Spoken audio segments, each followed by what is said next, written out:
Vous êtes sur France 24 et vous avez raison. Bienvenue dans votre journal de l'Afrique.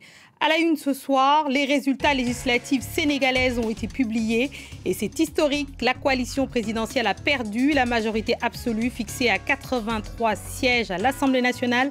Mais avec 80 sièges, l'opposition n'est pas non plus en position de gouverner seule. Il va falloir à présent négocier. 3 petits partis deviennent faiseurs de roi pour ces élections. Une situation inédite au Sénégal. Nous consacrons une large partie de ce journal à ces résultats.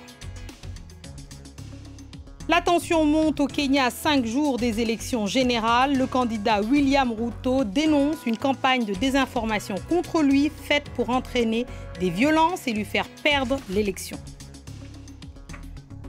L'ONU dit avoir des preuves solides de la présence des troupes rwandaises aux côtés des rebelles du M23. Nous serons en ligne avec le chercheur Regan Miviri qui suit ces élections pour l'Institut congolais de recherche sur la politique. On ouvre ce journal par les résultats législatifs sénégalaises. Pour la première fois de son histoire, le parti au pouvoir perd la majorité absolue, fixée à 83 sièges. Avec 82, Benno Bokk Yakaar n'est pas en mesure de gouverner seul. Mais la grande coalition de l'opposition Yewwi Askan Wi non plus, avec ses 80 députés. Les petits candidats deviennent naturellement des nouveaux faiseurs de roi. On part tout de suite à Dakar, retrouver notre correspondant Eliman Dao. Eliman, ça y est, les résultats des élections après plusieurs jours d'attente ont été publiés et la coalition présidentielle perd la majorité absolue. Écoutez Fatoumata, oui, on peut l'affirmer, la coalition présidentielle Benno Bokk Yakaar a perdu la majorité absolue au terme de ces législatives. Les résultats ont été annoncés tout à l'heure à la cour d'appel de Dakar avec 82 députés. Benno Bokk Yakaar n'a plus la majorité absolue à l'Assemblée nationale et l'intercoalition d'opposition composée de Wallu Sénégal et Yewwi Askan Wi se retrouve ensemble cumulés avec 80 députés, une situation inédite dans l'histoire politique sénégalaise. Jamais on n'avait, au terme d'élections législatives, eu une situation pareille où le pouvoir va devoir désormais négocier pour garder la majorité à l'Assemblée nationale. Vous avez parlé de l'opposition qui a déclaré vouloir contester avant même la publication officielle de ces résultats. Qu'en est-il, Eliman ? Écoutez, oui, l'opposition ce matin au palais de justice de Dakar, représentée notamment par son mandataire Déthié Fall, a dénoncé des irrégularités constatées dans le processus de comptage du vote. Et Déthié Fall, qui est le mandataire de la coalition d'opposition Yewwi Askan Wi et Wallu Sénégal, avait demandé aux juges de pouvoir accéder à certains résultats, notamment au nord-est du pays, une demande qui lui a été refusée. Et devant la presse, Déthié Fall a estimé que les résultats qui seront déclarés par la coalition, par la cour d'appel n'engageraient pas l'opposition. Je l'ai écouté derrière moi avant cette retransmission en direct. Il se satisfait tout de même de la percée de l'opposition dans ces élections législatives. Et alors, que savons-nous de finalement ce que vont faire ces petits candidats, entre guillemets, avec 3 sièges? Ils deviennent naturellement les faiseurs de roi de cette élection. Assurément, ils sont les faiseurs de roi à l'issue de ces élections. Il s'agit entre autres de Papa Djibril Fall de la coalition Les Serviteurs, on va dire, arrivé 4e dans ces élections législatives. Papa Djibril Fall, un journaliste qui s'est lancé en politique il y a 3 mois.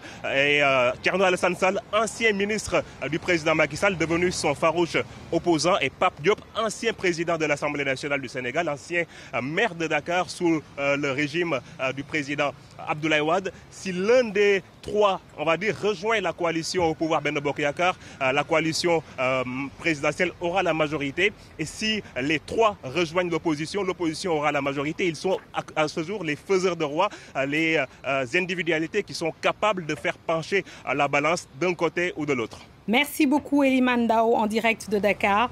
Et nous restons justement sur ce sujet. Pour analyser ces résultats, on retrouve en direct de Dakar Babacar Ndiaye, analyste politique, directeur de publication chez Wati, un think tank panafricain basé à Dakar. Babacar Ndiaye, vous avez suivi ces élections pour votre think tank. C'est la première fois que le pouvoir, tout simplement, qui est en place, perd la majorité absolue à l'Assemblée nationale. Un scénario inédit pour le Sénégal. Comment réagissez-vous à ces résultats ? Oui, tout à fait. C'est vraiment une situation qui est inédite. Et tout à l'heure, la Commission nationale de recensement des votes a proclamé les résultats provisoires. Et je dois dire que ce que nous pensions, ce que nous voyions comme scénario, s'est présenté à nous. Et donc, finalement, personne n'a la majorité absolue, comme vous l'avez dit. Et donc, il va falloir, au sein de l'hémicycle, au sein de l'Assemblée nationale, il va falloir nouer des alliances. Et donc, rappeler juste que la coalition au pouvoir aura besoin d'un député justement pour avoir la majorité absolue. Et pour les partis d'opposition, donc la coalition d'opposition, que ce soit Yewi, Askanui et Walou, auront besoin donc de 3 députés. Et finalement, fait inédit, ce sont ces 3 députés issus des autres coalitions qui vont devoir peut-être déterminer un peu de quel côté va pencher la balance pour cette majorité absolue. Donc c'est vraiment une situation très inédite au Sénégal que nous vivons actuellement. Et vous avez utilisé le terme historique, c'est bien le cas. Et alors justement, vous avez parlé, avant de parler des négociations, peut-être revenir sur les raisons de cet échec du gouvernement, mais aussi de la très belle performance, il faut le dire, de l'opposition et de cette intercoalition entre Walou et Yewi Askanui. Comment vous expliquez-vous? Oui, je pense que si nous regardons un peu la dynamique au sein de l'opposition sénégalaise avec ce qu'on appelait au Sénégal l'intercoalition entre Yewwi Askanui et Wallu, nous avions déjà vu des signes, des résultats aux dernières locales qui montraient d'une certaine manière que l'opposition était en train de gagner du terrain. Et donc cette élection, ils ont mis en place des stratégies, il y a eu des alliances notamment sur des localités, des zones où une coalition a accepté de soutenir l'autre coalition, celle qui était en mesure justement de gagner cette localité-là. Et donc voilà, depuis quelques mois, ils ont défini ensemble une stratégie. Et lorsqu'on regarde de plus près ce qui se passe sur le terrain, finalement, cette stratégie-là a été payante pour l'intercoalition. Il y a eu Askanui et Wallu. Mais alors pour vous, Babacar Ndiaye, c'est la défaite de la coalition au pouvoir ou est-ce que c'est une percée historique? Enfin, les deux, vous pourrez me dire, pour l'opposition. Non, je pense que c'est un peu des deux, parce que effectivement, l'opposition a mis en place une stratégie, elle est mieux organisée. De notre côté aussi, il faut dire que nous sommes dans une phase de fin de mandat pour le président Macky Sall.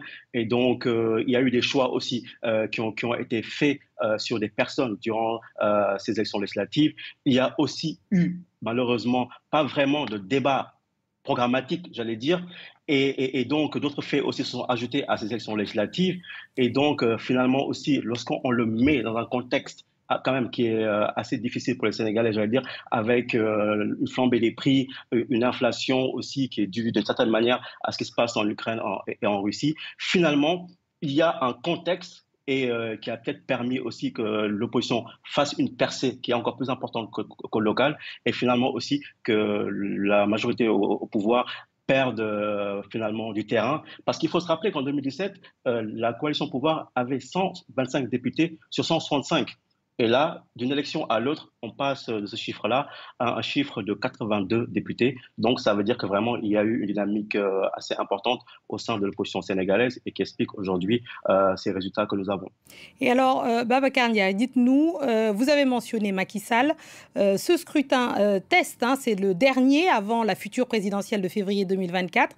Quelle leçon le président sénégalais devrait-il en tirer finalement de ces résultats?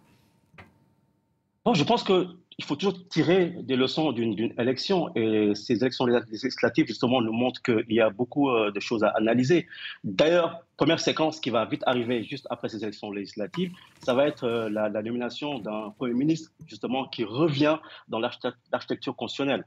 Et donc le président Macky Sall va devoir nommer un Premier ministre et un nouveau gouvernement donc va se mettre en place. Il s'agira de voir un peu quelles sont les personnes qui seront choisies dans ce nouveau gouvernement. Est-ce que finalement une lecture plus globale des élections législatives va lui permettre d'apporter un nouveau regard sur la situation, sachant qu'on est à 1 an et demi de l'élection présidentielle qui aura lieu en février 2024. Donc vraiment une situation qui est inédite, Oui, à tout point de vue absolument. au Sénégal. Et donc, il faudra aussi tirer toutes les leçons. Et cette configuration nouvelle aussi va permettre au Sénégal, voilà, il faudra se poser les bonnes questions, à mon avis. Merci beaucoup, Babacar Ndiaye. Nous suivrons évidemment les suites de ces élections législatives au Sénégal. Et vous l'avez dit, justement, sur les décisions que pourront prendre le président en place et la coalition, évidemment, de l'opposition. Merci beaucoup, Babacar Ndiaye. Élection toujours, mais au Kenya, où la tension monte à mesure que la date du scrutin approche. Le 9 août prochain, le candidat William Ruto, vice-président actuel, se dit victime de menaces. Une campagne de désinformation serait à l'œuvre pour entraîner des violences et lui faire perdre l'opposition. Car chose inédite, bien que vice-président, le président, lui, soutient l'opposition à Nairobi. Bastien Renaud. Ce n'est pas la première fois que le vice-président kényan annonce qu'il pourrait y avoir des manipulations du scrutin à l'approche de cette élection, mais cette fois-ci, il a été résolument alarmiste, parlant notamment de faits qui lui venaient de la vallée du Rift, son bastion, où il y aurait des intimidations d'électeurs, où ses opposants tiendraient des discours qui appellent à la violence, qui font peur à ses électeurs et qui pourraient les empêcher de se rendre aux urnes le jour du scrutin, mardi prochain. Je vous propose d'écouter le vice-président du Kenya, William Ruto, qui parlait ce jeudi matin dans sa résidence de Nairobi. Nous avons été informés de l'existence de réunions secrètes dans le but de diviser et créer des conflits. Nous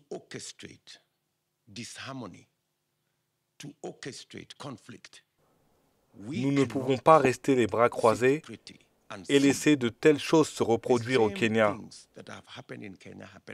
Durant son discours, le vice-président a multiplié ses allégations sans pour autant apporter de preuves. Il a demandé à la commission électorale indépendante de faire des vérifications. Il a dit qu'il allait communiquer une liste de noms de personnes qui tentent d'influencer les électeurs de manière illégale, en multipliant les menaces ou encore les pots de vin. Il leur a demandé de s'assurer que le scrutin serait libre, démocratique et transparent. Il a aussi appelé l'autorité des télécommunications à maintenir autant que possible la qualité d'Internet afin que les gens puissent se renseigner, qu'ils ne vivent pas dans l'ombre à la veille de l'élection, qu'ils puissent être au courant de ce qui se passe à l'approche du scrutin mardi prochain.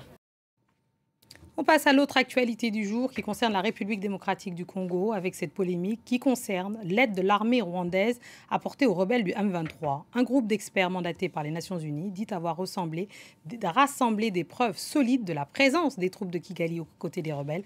On retrouve pour en parler Regan Miviri, chercheur à Ebuteli, Institut congolais de recherche sur la politique et la gouvernance et la violence, partenaire de recherche du GUCRG, groupe d'études sur le Congo. Merci, Monsieur Miviri, d'être avec nous. Alors, dites-nous, l'étau se resserre autour de Kigali. Après, le gouvernement congolais, c'est au tour des Nations Unies d'annoncer avoir des preuves solides de la présence de l'armée congolaise aux côtés du M23. Oui, en fait, c'est un secret de polichinelle. On a parlé depuis très longtemps, mais enfin, on a des preuves avérées et de preuves matérielles, ce qui semble être la nouveauté dans ce rapport. Et peut-être c'est une opportunité pour les gouvernements qui rechignaient encore sur l'implication du Rwanda à peut-être cette fois-ci l'affirmer ouvertement et peut-être aller vers des sanctions ou mettre de la pression sur le gouvernement rwandais. Le gouvernement rwandais, pourtant, continue de nier. Comment analysez-vous le positionnement de Kigali sur cette question ?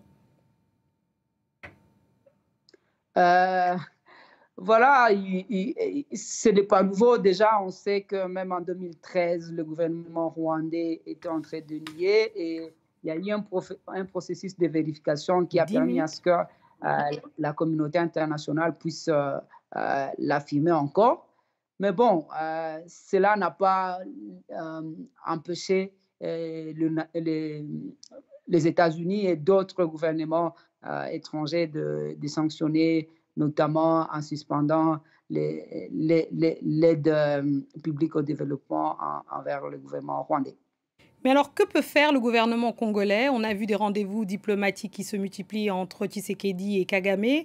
Et pourtant, cela continue apparemment sur le terrain. Que peut faire le gouvernement congolais ? Je pense que le gouvernement congolais est conforté dans dans sa position et ainsi elle peut cette fois-ci demander encore un peu plus de soutien diplomatique de ses partenaires. Même si aussi ce même rapport, il évoque aussi le fait que certains officiers de l'armée congolaise ont aussi en fait auraient travaillé avec des groupes armés locaux et étrangers, ce qui n'est pas aussi quelque chose qui puisse être défendable du point de vue des Nations Unies, mais aussi du point de vue de la communauté internationale.